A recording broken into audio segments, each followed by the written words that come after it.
Welcome to Bear in Mind, the Brown Psychiatry Podcast. Clear, current content about mental health.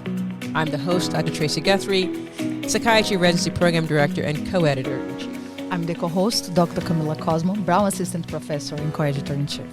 And I'm Dr. Nisha, Jain, Psychiatry Resident and Script Editor for today's episode. I'm Dr. Curt LaFrance, the guest on today's episode. Great. First, a content warning. In this episode, we will talk about sensitive topics, some of which you may find triggering.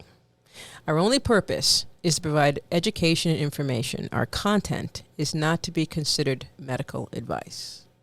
Functional Neurological Symptom Disorder, FND for short, sometimes referred to as conversion disorders in the past, are neuropsychiatric conditions that cause patients to experience a wide range of symptoms from non-epileptic seizures to complete loss of their ability to speak, walk, or function on their own. So far, the mechanism is poorly understood, and there are no lab markers or imaging techniques that can confirm this diagnosis.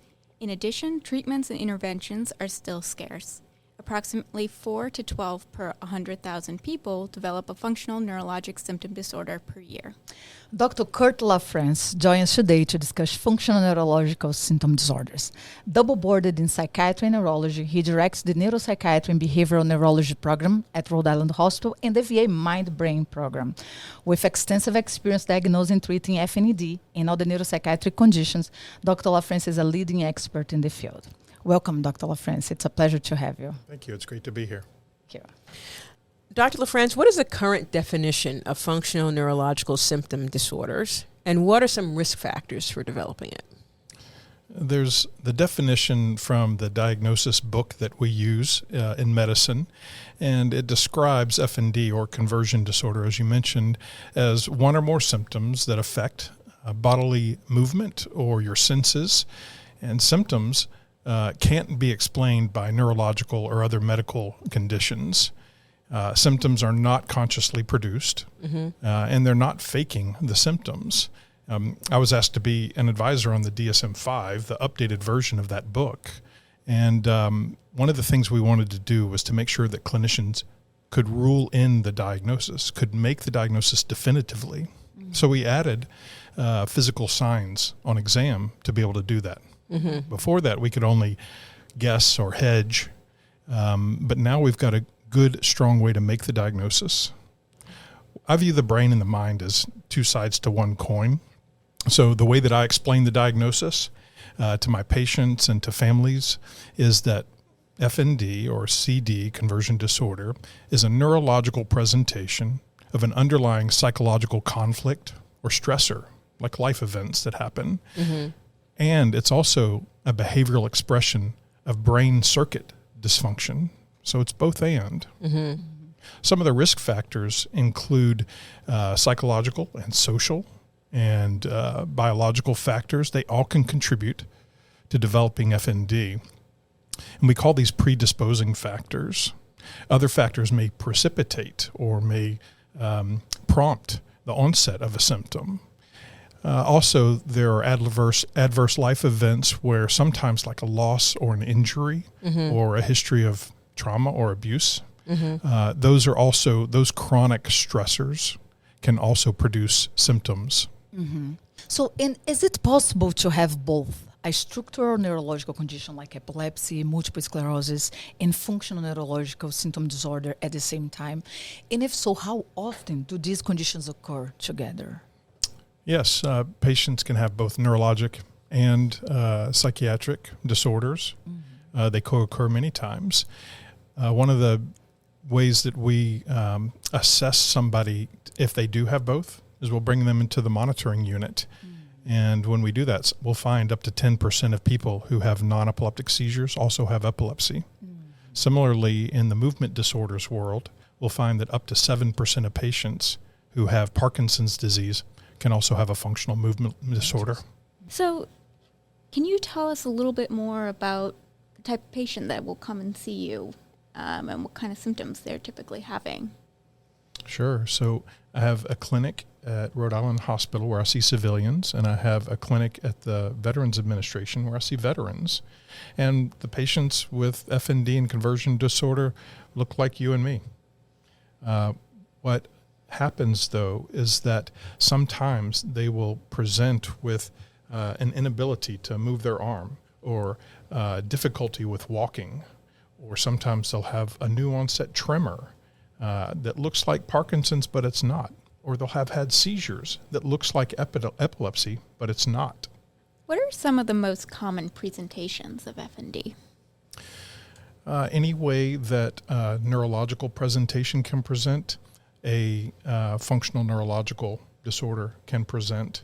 So I'll have people who come in and they have seizures. When we hook them up to the electrodes to do a monitoring in the monitoring unit, we'll find that there are no abnormal brain cell firing going on. That's a non-epileptic seizure as opposed to epileptic seizures. So it can look like epilepsy. Another is that somebody could come in with a weakness on one side of the body, and interestingly, when we do the neuroimaging and we do the exam, there's no stroke or tumor. And it turns out that that was a movement disorder or a motor FND presentation. So we were talking about that this is not something that is consciously, done by the person experiencing these symptoms. But what do you say to people who say or who believe that people with FND are faking it? We were intentional about trying to change the language. So when we were doing residency together, there was a term pseudo seizures that was used, as you may recall. So pseudo, as you know, means false or fake. These aren't fake seizures. They're real seizures. They're just not caused by abnormal brain cell firing. So I try and encourage people during residency in the literature and in research, whenever we would see pseudo seizures, we would strike it in the editorial. When we were editing the manuscripts, and we were intentional about putting in non-epileptic seizures. I tell people that the large majority of people who come in, this is an unconscious process. They're not faking it. There's a small subset of people, maybe less than 5%, who are actually faking it. But that's a different population. That's people who are trying to get out of jail. That's people who are trying to get out of military service. That's people who are trying to get extra money out of the system. But there's a profile in those patients that differs from the people who are coming in with conversion disorder. And what makes FND so hard to diagnose and treat? And what are the currently available treatment options? Well, one of the things that made it hard to diagnose is because of the diagnostic criteria that we were talking about earlier. Before, you had to show that there had been a past trauma or an adverse event in somebody's life. Here's the problem.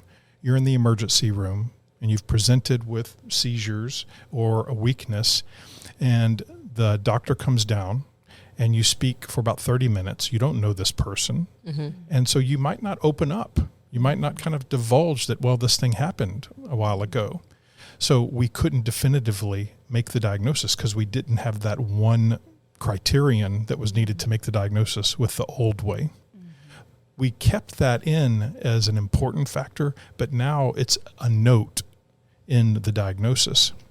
So what we did is we acknowledged that people have had histories in the past, many of them, not everybody, but now we use diagnostic signs such as specific signs that we use on the exam to help rule it in. So it's actually easier to make the diagnosis more definitively now with the new criteria. Regarding treatments, the good news is that we've got evidence-based treatments that have occurred that we've been able to conduct trials over the past 20 years. And so now people are getting better with these new treatments. Can you give us some examples of what are some of those signs that you observed during the exam? Sure. So for movement disorders, there's a sign called entrainment. And entrainment occurs when somebody has a tremor, and then we ask the person to follow our movements as we're demonstrating them. What we might find is a tremor that starts at one frequency actually might start to entrain into the same frequency of the movement that they're making with the other hand. Now, one thing to note is that with our with our exam, we're not trying to trick a patient. We're trying to document an exam. And this is one of the ways when we document this, we can also show it back to the patient. And we can say, did you see how your tremor changed? And that provides insight for the patient that, hey, you know what, it might not be due to Parkinson's or to a brain tumor. Mm-hmm. Are there any recent research studies with promising findings on future treatments for FND? There are a number that are out there. So in our prior studies, we had shown that people who used a workbook that we developed, that we saw a reduction in their seizures, their non-epileptic seizures. Many times people also have co-occurring symptoms and diagnoses like depression or anxiety or post-traumatic stress disorder, PTSD. We found a reduction in those. We also found an increase in their quality of life and in their functioning. That was in the prior studies. What we've done with our more recent research is using that same workbook. It's called Taking Control of Your Seizures Workbook. It's published by Oxford University Press. People use it all around the world. Now what we did is we wanted to look at mechanisms, not just the effect of the treatment, but also what's going on in the brain. And so we did imaging before and after people received neurobehavioral therapy. And we found brain changes. We found what we call neuroplasticity. There were more connections and there was increased size of brain regions after receiving neurobehavioral therapy. Very cool. So I can imagine that someone who has weakness in an arm, they go to see their primary care doctor, and the primary care doctor will order will do an exam, order some tests, and they didn't find anything that specifically is causal, that has caused this issue. And then they may go to see their primary care doctor again, or they may go to a specialist now. So it takes a while for someone to be able to get to you, would be my guess, to be able to get to what is this diagnosis that's happening. So the experience of a patient is not that they get to see someone who has the expertise like you do right away. This is something that someone starts with a symptom, they don't know what it is, they see their primary care doctor can't find a cause for it, they send them to a specialist maybe on the area of interest, so if it's a seizure, to a neurologist, if it's a motor problem, a problem with moving your body, they may send them to someone who specializes in movement disorders. If it's a speech problem, they may be seeing somebody else.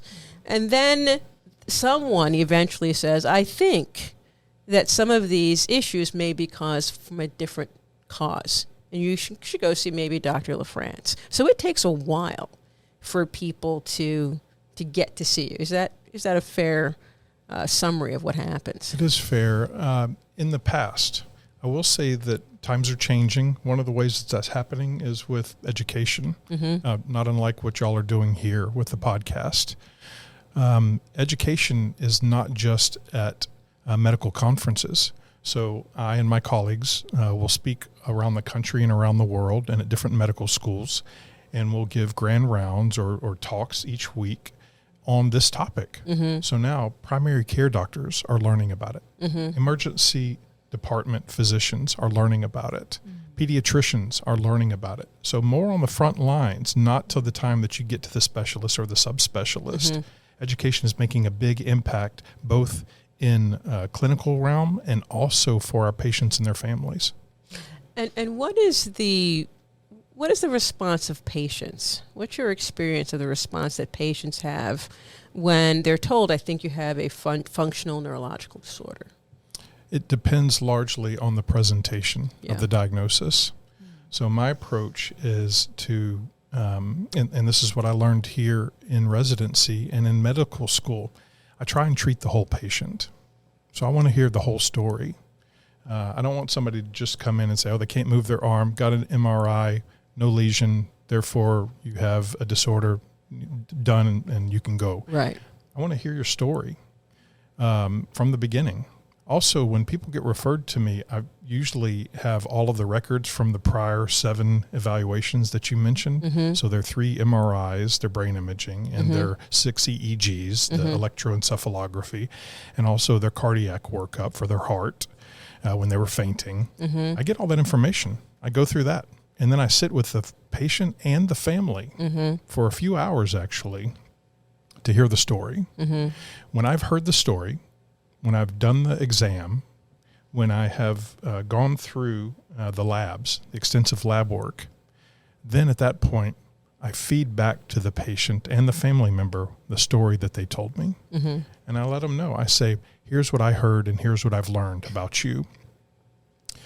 And then we'll start from the beginning, and in a concise manner, I'll tell them that story back. And I'll say, now let me know if I've got any of this wrong. You can correct me so that I've got the story right.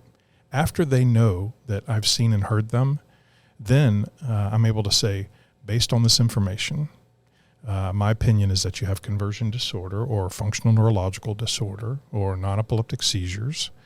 The good news is that we see this all the time. It's very common, actually. And the really good news is that we've got treatment available. And if that's something you're interested in, we're happy to set you up. And so people are more receptive in that regard. Sure. If you get the very brief, I know what you've got, diagnose and adios sometimes, then unfortunately people aren't as receptive, I've seen. And when you discuss with the diagnosis, do you recommend any books, any resource? Is there anything that you advise them to look further, to learn better about what they are going through? There are plenty of books and resources that are out there, both written hard copy, but also on the internet. Whereas when we were in residency, there wasn't as much. You can find it in textbooks, but as far as what's available for patients and families, much more limited. Now, bunch of literature all over. So I'll recommend a few things. If you have seizures, I recommend looking on the American Epilepsy Society website or the Epilepsy Foundation of America website. And there are fact pages there for patients and for clinicians. If you have a motor functional neurological disorder, I recommend going to the Movement Disorder Society. And there are fact sheets on movement disorders there for people. If you have, if you're a veteran, the VA has a number of resources for patients, whether it's the VA Epilepsy Centers of Excellence, or whether it is the VA Mind-Brain Program, which you mentioned that I direct, and we're training people around the country to be able to help veterans with this disorder. And then lastly, there are treatment resources. There's the workbook that I mentioned from Oxford University Press, Taking Control of Your Seizures workbook. And there's also, that's what you use that with a clinician. But if you want to do self-help, there are also self-help resources out there. So neurosymptoms.org is very helpful to a lot of people around the world. So, Dr. LaFrance, you were mentioning that sometimes there's one of the possible or risk factors is someone who has a history of trauma. But in medicine and also for people or lay people, they also think about something that's happened being causal. So something would have just happened and then these symptoms occurred. But sometimes that's not the case. Sometimes whatever has happened a year ago, 10 years ago, 15 years ago, 20 years ago. And then I wonder if you could speak to this timeline, how we should think about it differently to when symptoms manifest and what we mean by a history of trauma. It's a question that gets asked a lot. And the way that I explain it is the 3 Ps, which is predisposing factors, precipitating events, and perpetuating factors. And those are basically words that just describe predisposing mean the way that you might have been raised or experiences you had when you were younger. And a precipitating event is something that happens acutely, like right now. I had a car wreck yesterday and now I can't move my arm.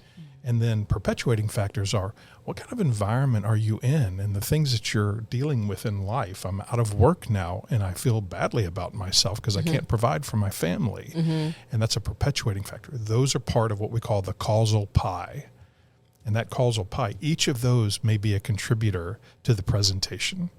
So when people say, yeah, but it happened 20 years ago, how's it related? And my response to that is mesothelioma. And so you think about it. Here's a person, and in fact, one of my best friends who is deceased now, he ended up getting diagnosed with mesothelioma in 2017. Now that is a type of tumor that grows in the chest, and it basically cuts off circulation and breathing, and it ends up killing the person. In 2017, when they were doing the workup, they said, well, what exposure did you have? And he said, well, when I was a teenager, I spent a summer hanging insulation, 18 years old, exposed to an agent, asbestos, that ends up setting up a latent process, a process that can lie under the surface.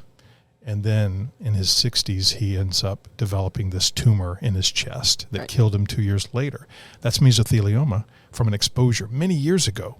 That's a physical example of what we talk about with a history of prior trauma or something that happened, a major loss. A parent died at an important developmental stage for the person. And then later on, that's one of the causal pi factors, not the only one, that ends up later resulting in a functional neurological disorder. That's how I explain it. Yeah, I think that's very helpful. Yeah. So we can imagine that for some people might be hard to face a diagnosis of FNED. And I'm wondering, how do you explain that to them? How do you discuss treatment? And why it's so hard to treat FNED? Why is it so hard to treat? I think that one of the biggest factors that makes it hard to treat is the divide between neurology and psychiatry. We have separated out in medicine brain and mind, where really it's two sides to one coin. When somebody has a symptom, they want a pill to fix it. And everybody wants the magic bullet.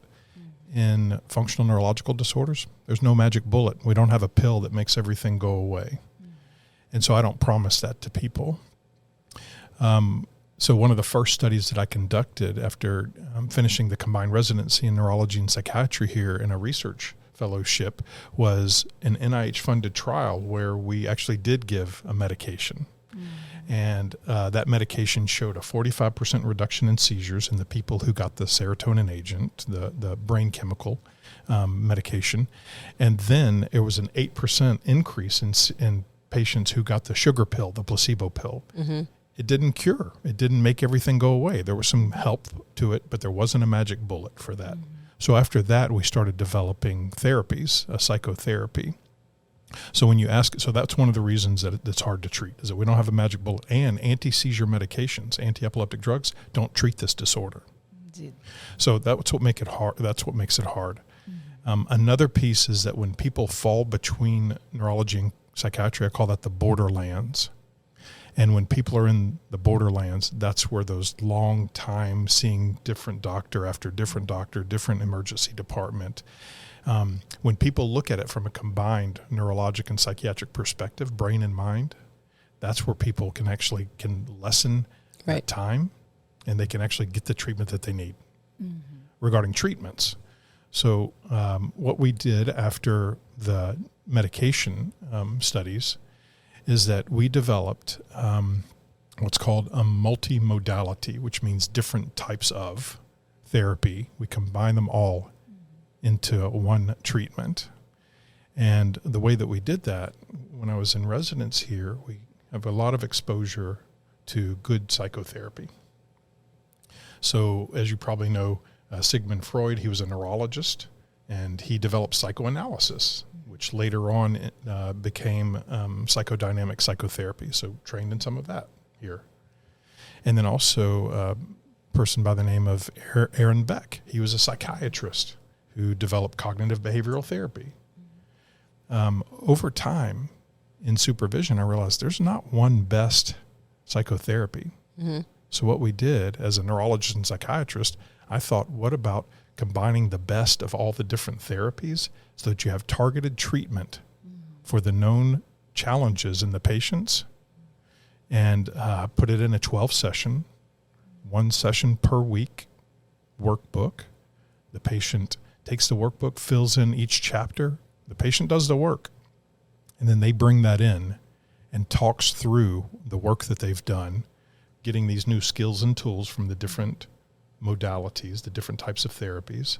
They apply it to their lives, and then the therapist or the counselor who's walking with them they end up trying to assist in any way, but they don't do the work for the patient.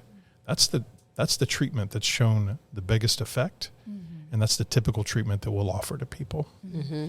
In your experience, what is the remission rate after those 12 weeks? How successful is the treatment? So 12 sessions doesn't mean 12 weeks because life happens.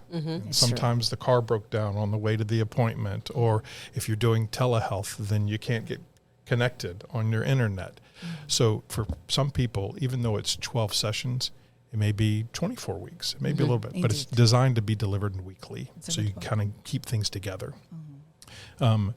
People who have had, who have used it for seizures, about half of people at the end of treatment have no more seizures.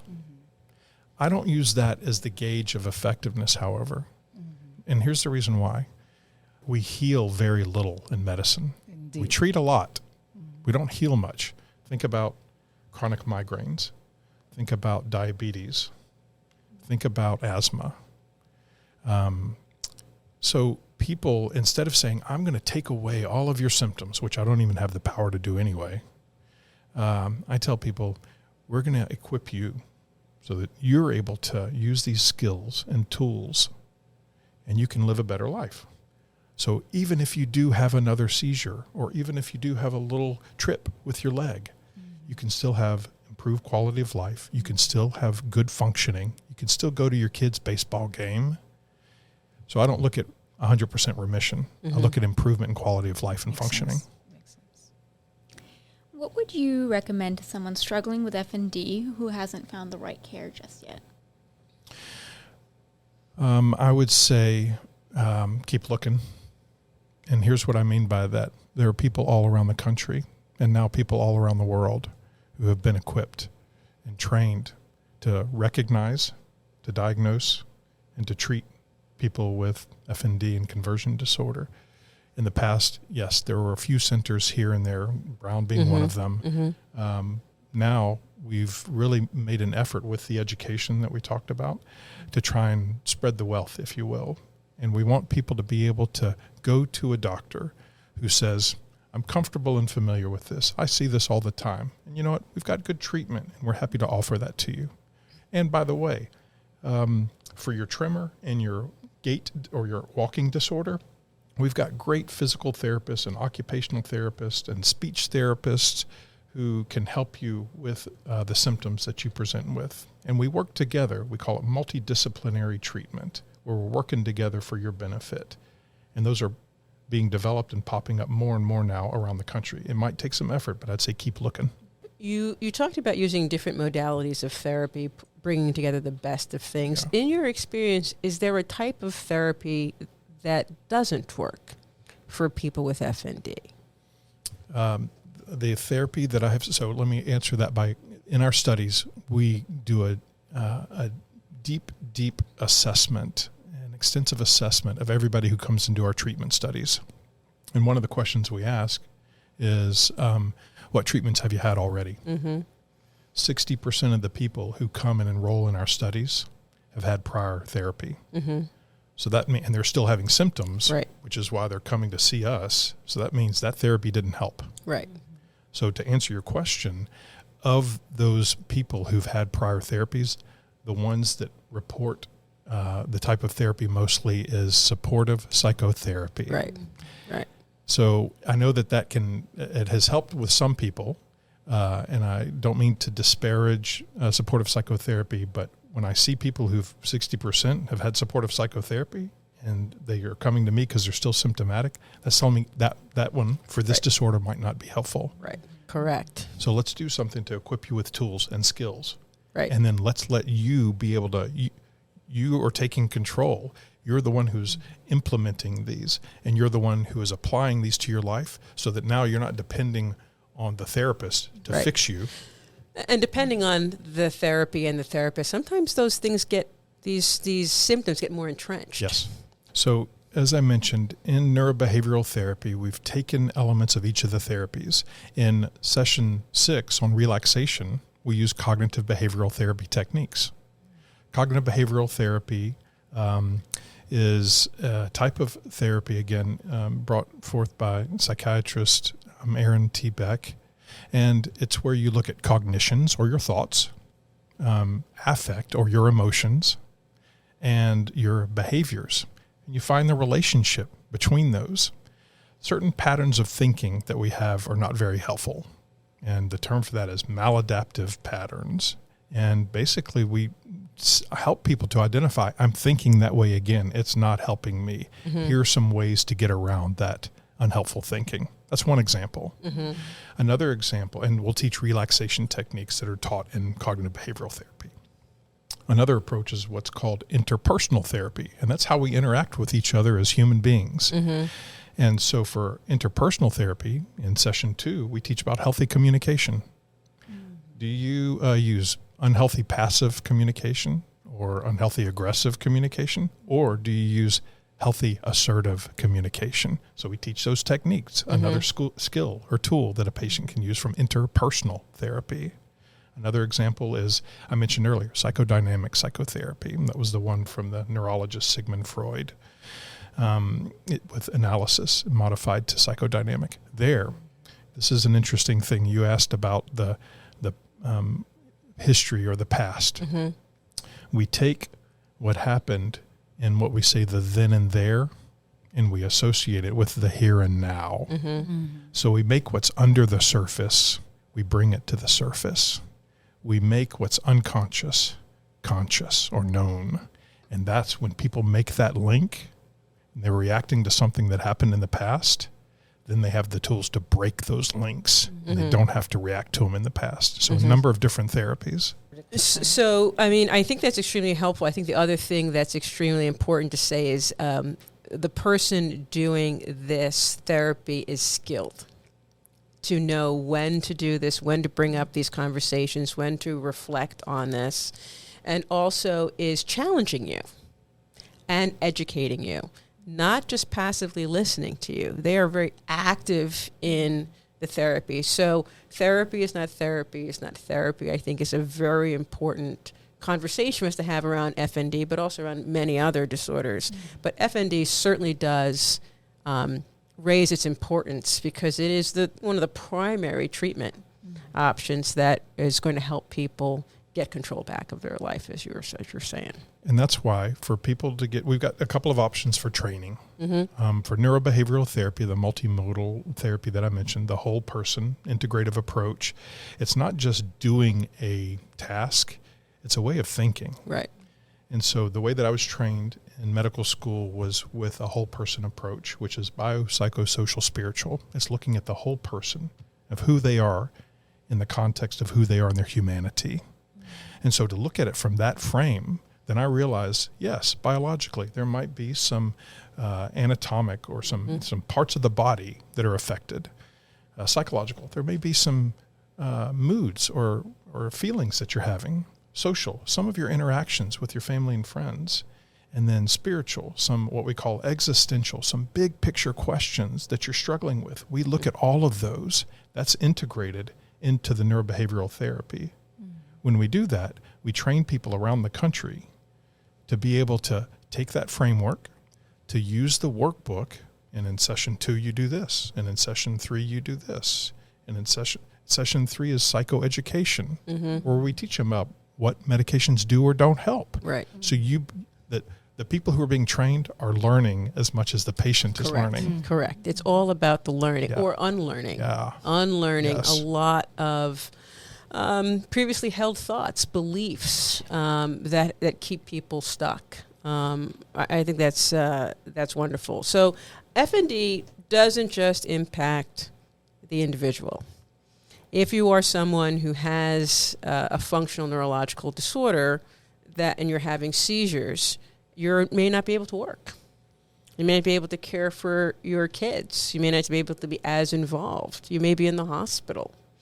If you're unable to walk, or you have a motor problem of some other type, same issues may impact you and your family. So how can family members who are struggling with this, how can they support those people who are suffering from FND? What can they do? Because it's impacting them greatly as well. You're identifying a very important point. No person is an island. We exist in a social context, and we were not made to be alone. We exist in community. So sometimes people will come to me for the consult, and they'll say, they told me you're the only one who can help me. Right. And I'll say immediately, I'll let people know I don't have the power to make you better. I can't do that. What my role is to walk with you as you do the work. I call that abiding with the patient.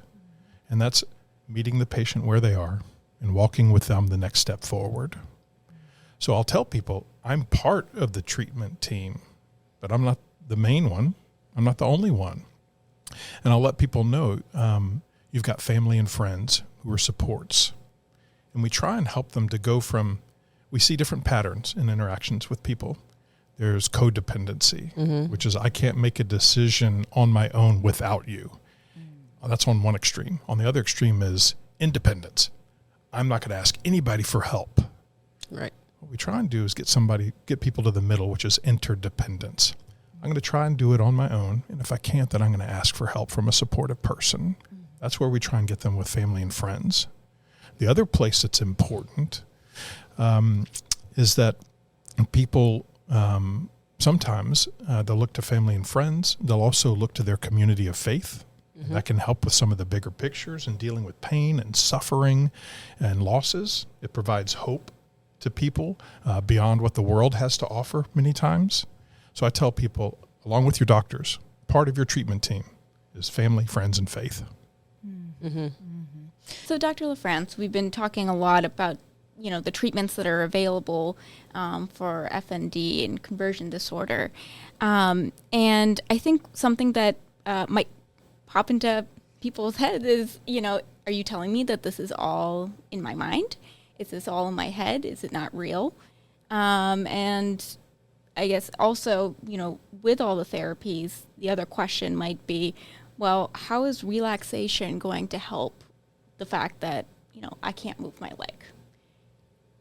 And so how would you respond to those questions? Yeah, and those are questions that get asked a lot by patients. So valid questions. When somebody will say those exact words, so are you saying it's all in my head? Then I'll respond back with, if you mean, am I just making this up? No, that's not what I think. And then I'll go back and I'll tell them the story again, of the narrative that they gave me so that I understood them. So, and they can correct me. And then what I'll do is I'll say, this is very common in people who come to see me. I see people from all over, and your story is unique because it happened to you, but it's common amongst people with FND and conversion disorder. So it's not unique in that respect.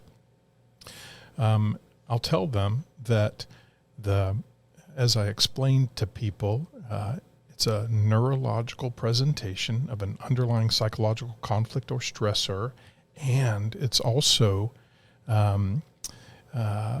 abnormal brain cell connection, abnormal brain connectivity or connections between circuits in the brain. And so it's both and. It's mind and brain. And the way that we help with those symptoms is by taking the then and there and then associating it with the here and now, helping them to make the links. Then they use these therapies to break those links. I've got an example of some people who have been overseas, and some things happened when they were in combat, and they feel very badly about them. And there's a condition called moral injury. Moral injury is when somebody either carries out or witnesses an event that goes against their conscience and their moral code. And that can have significant effects. It's different than post-traumatic stress disorder. Sometimes it can be seen with. And after somebody tells me, "Doctor, I think I'm a monster," my response is, I don't have an anti-monster pill. I don't have a pill that's going to fix that. But what we can do is with some therapies and with addressing the spiritual element of that, sometimes with meeting with a chaplain or talking through these violations of a moral code, internally, sometimes with forgiveness. That's where the healing happens. So that's where I try and make it, we're not going to be able to cut this out. There's not a portion of your brain, and there's not a pill that's going to fix all these symptoms. That hopefully helps to make a bridge between, sometimes therapies can help. I won't say that relaxing is going to make everything go away. I know a lot of people are using mindfulness. In one of the sessions, we have some mindfulness techniques, but just being mindful is not going to fix this issue. You've got to get to the core, and some of the tools and techniques that we use help the person get to the core, to go to those hard places, to be able to look into that abyss. We walk with them up to that point. We don't push them in, but we're with them in those hard places. That's where therapy can really help. You know, in the way you're describing things, the other things that we see in treatment is a lot of these things are secretive. They're hidden. They're things that you carry by yourself. You haven't talked to anybody about. You haven't shared with anybody. And that has a cost. So I think that it's another helpful way of thinking. It's a scar somewhere, and it can cause a short circuit. It can cause a problem. And secrets are generally not good for us, our psyche, our body, our mind, our spirit. And we need a place to be able to safely divulge those for healing to occur. So to the question of, you know, how is this going to help me stop my tremor? It may be that you've got something you've got to share, something you want to talk about, something you had a feeling about, something that you did, something that happened to you, something you witnessed that may have left a mark on you that you may not be aware of.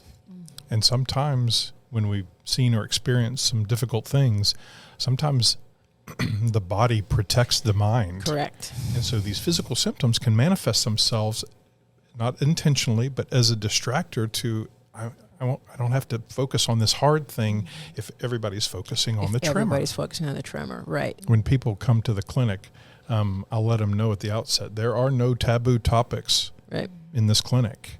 And so whereas some people will come in with the unspoken dilemma, I'll let them know, you can talk. It's fine. With a non-judgmental attitude, with a non-pejorative attitude or punishing attitude, with a compassionate approach, that's where people do have that safe place that you're talking about to talk about race and politics and sex and money and religion and all those things that you can't talk about in polite conversation. Right. But boy, we can talk about it here, and that's okay. And probably needed to talk about. Yeah. Well, how would you treat somebody if they're not able to talk, that their FND does not allow them to talk? I've described in my writings and in my research that conversion disorder and FND is a disorder of communication. And so in neurology, we have something called an aphasia, or an inability. It affects your language. And sometimes we can have mutism, where you literally cannot make a sound. And it's not that kind of communication disorder. Aphasia is seen in strokes and in head injuries and dementias. This is a disconnect where somebody, for whatever reason, growing up, they have an inability to express distress in a healthy verbal manner. So part of the tools that we use in the therapy is helping to develop that expression. So I've had some people who can't speak, and I'll say, do what you need to do to express yourself. If you need to write it out, that's fine. If you need to draw it out, that's fine. Whatever it needs.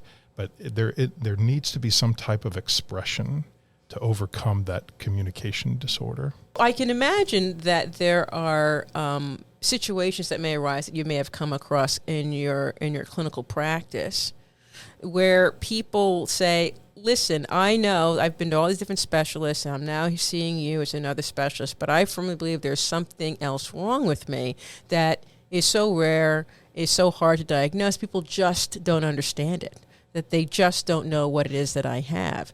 And maybe it's FND, maybe it's not, but I think I must continue to advocate for myself. I must continue to pursue a line to be able to find the true diagnosis, because I don't necessarily firmly believe that it's FND at this time. When I face that situation, and that does happen, I think back to some of the principles that I learned from my mentors, and one of them is approach every person in diagnosis with humility. That's important. There may be something that I haven't seen. There may be a rare disease that I'm not aware of. Absolutely. The way that I try and approach the patient in that situation is from reviewing the past 7 doctors' notes who you saw and their extensive workup, and from spending a couple of hours with you and hearing your story. My opinion is this. My job is not to try and convince you or make you believe what it is. If you want, feel free to go see another person and get their opinion too. I'm happy to talk with them, or they can have my notes and they can agree or disagree with that. So I don't try and convince people of what they do or don't have. I will say this, though, that many times presentations look like other presentations.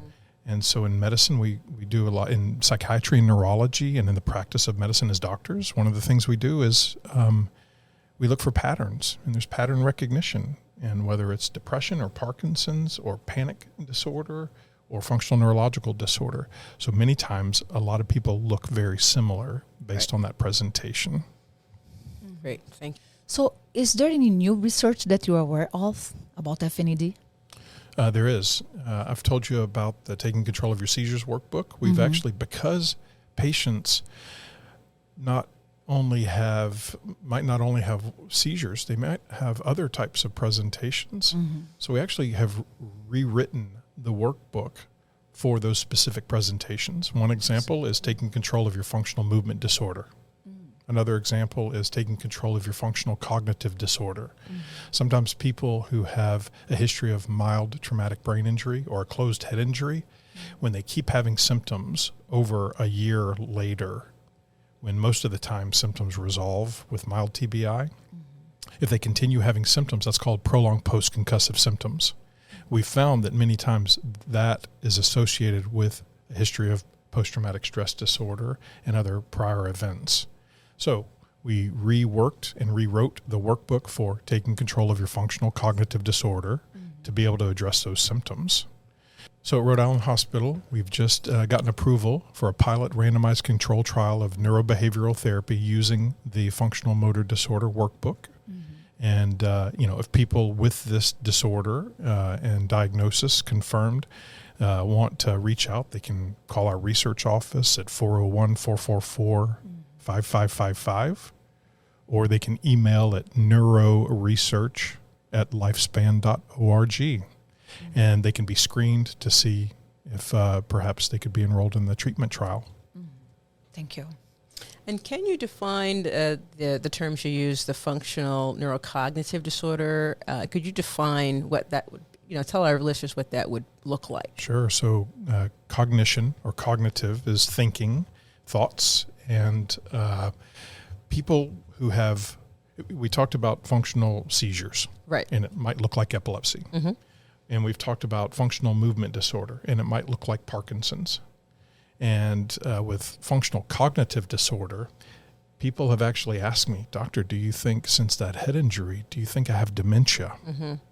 So it might look like dementia. Right. But what we find is when we do testing, when we do cognitive testing with a neuropsychologist, a person with a PhD who tests your thinking and your attention and your memory, they actually find that with people with functional cognitive disorder, as compared to people who don't have it, they have high complaints about their memory. I don't remember anything, doctor. But then objectively on the test, their thinking is intact. Right. So we find that discrepancy, and that's an indicator for functional cognitive disorder. And now we have a workbook that might be able to help people. Right. Thank you, Dr. LaFrance. It was great to have you here. Now, a take-home message to bear in mind. So we've learned that functional neurological disorders are very real conditions that can cause significant distress and impair functioning in those who suffer from them. By continuing to support research and education about FND, we can ensure that those affected receive the appropriate care and treatment that they deserve and need. And as always, if you or a loved one is having suicidal thoughts, please contact the Suicide and Crisis Lifeline, call or text 988, or access 988lifeline.org. The Lifeline is a 24-hour toll-free phone line. You can also go to the nearest emergency room and ask for help. Thank you for listening to our podcast. For more information related content, please check out our Instagram, X, Facebook, and YouTube channels. Bear in mind the Brown Psychiatry Podcast.